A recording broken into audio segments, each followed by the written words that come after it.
Hello everyone, আসসালামু আলাইকুম। কেমন আছেন সবাই? আশা রাখছি সবাই ভালো আছেন। আজকে আমি আপনাদের মাঝে নিয়ে আসলাম মিনি মোগলাই পরোটা রেসিপি। কীভাবে আপনারা ঘরে বসে হোটেল স্টাইলের মিনি মোগলাই পরোটা বানিয়ে খেতে পারবেন সেই রেসিপি। আশা রাখছি আমার আজকের রেসিপিটি আপনাদের কাছে ভালো লাগবে। একটা লাইক দিয়ে ভিডিওটি কন্টিনিউ করুন। দেখুন কতটা পারফেক্ট আর লোভনীয় হলো। মিনি মোগলাই পরোটা বানানোর জন্য এখানে আমি ছোট বল নিয়ে নিলাম। দিয়ে দেব 1.5 কাপ ময়দা। এখানে আমি ময়দা ইউজ করছি, চাইলে আপনারা আটাও ব্যবহার করতে পারবেন, কোনো সমস্যা হবে না। স্বাদ মতো লবণ দিয়ে দিলাম। দিয়ে লবণ ভালো করে মিশিয়ে দিয়ে দেব এখানে আমি 2 টেবিল চামচ সয়াবিন তেল। তেল দিয়ে ভালো করে মিশিয়ে নেব হাত দিয়ে কষলিয়ে। এই কাজটা কিন্তু হাত দিয়ে করতে হবে।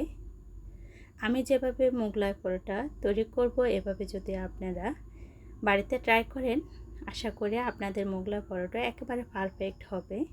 ময়দার সাথে তেল ভালো করে মেশানো হয়ে গেল। এখন আমি এখানে দিয়ে দিলাম কুসুম গরম পানি, একেবারে কুসুম গরম।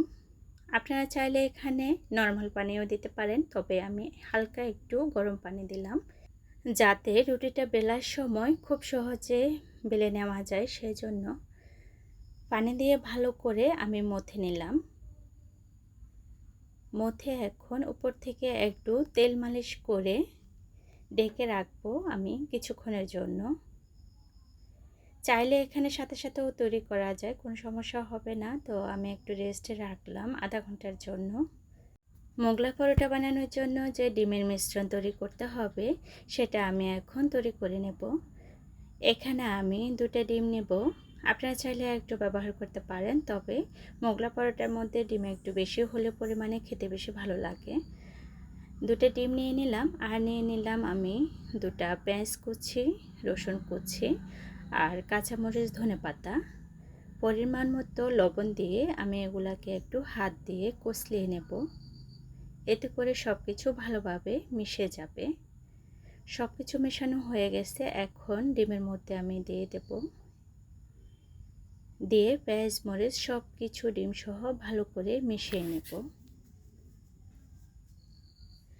আমি যেভাবে তৈরি করতেছি মিনি মোগলাই পরোটা, আপনারা একবার হলেও বাসায় ট্রাই করে দেখবেন। খেতে কিন্তু অসম্ভব মজা হয়। চলে আসলাম 30 মিনিট পর মোগলাই পরোটাগুলা তৈরি করার জন্য। রেস্টে রাখার পর একটু সফট হলো। এখন ভালো করে মথে নিয়ে আমি ডোটাকে কেটে নিতেছি। কয়েক ভাগে আমি ভাগ করে দেব।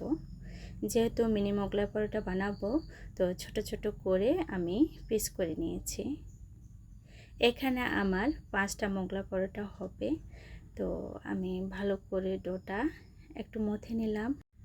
সামান্য ময়দা নিয়ে এখানে আমি রুটিগুলা বেলে নিতেছি। এখানে আমি সবগুলা রুটি আগে বেলে নেব। হয়তো বা একটু এবড়ো থেবড়ো হয়, এতে করে কোনো সমস্যা হবে না। আপনার মোগলাইগুলা দেখতে সুন্দর হলে, সাইজ সুন্দর হলে সেটাই হবে মেইন কথা। রুটিগুলা এবড়ো থেবড়ো হবে, কেউ কিছু মনে করবেন না। সবগুলা রুটি আমি আগে বেলে নিয়েছি। দেখুন কেমন মোটা রেখেছি। যতটুকু সম্ভব হলো আমি পাতলা করার চেষ্টা করেছি। আপনারাও চেষ্টা করবেন রুটিটা যাতে একটু পাতলা হয়। মোটা হলে তাহলে কাঁচা থেকে যাবে, খেতে ভালো লাগবে না। আমার সবগুলা রুটি বেলা হয়ে গেল। এখন এখানে আমি ডিমের যে মিশ্রণ, ওখান থেকে 2 চামচ ডিমের মিশ্রণ দিয়ে দিলাম রুটির মধ্যে। দিয়ে এই যে ভাঁজ দিয়ে দিতেছি। এটা আপনারা দেখে অবশ্য বুঝতে পারবেন, ভুলে বোঝানো যাবে না। যাতে ভালো করে জয়েন্ট লাগে সেজন্য আমি একটু একটু করে ডিম লাগিয়ে দিলাম।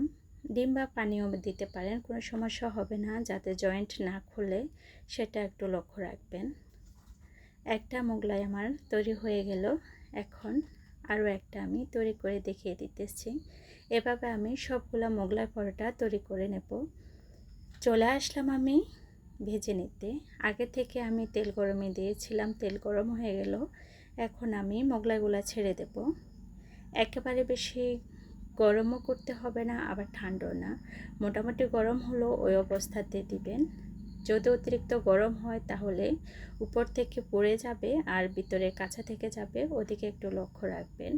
মিডিয়াম আছে আমি এপিট ওপিট করে সবগুলা মোগলাই ভেজে নেব। আমার মোগলাইগুলা ভাজা হয়ে গেছে, দেখুন কতটা সুন্দর আর পারফেক্ট হলো, সেটা তো আপনারা দেখে বুঝতে পারছেন। আর অনেক সুন্দরভাবে ফুলছে সবগুলা। আমি জানি না এতক্ষণ পর্যন্ত আমার কোনো প্রিয় ভাই বোনেরা আমার সাথে আছেন কি না। যদি কেউ থেকে থাকেন তাহলে প্লিজ ভিডিওতে একটা লাইক দিতে ভুলবেন না।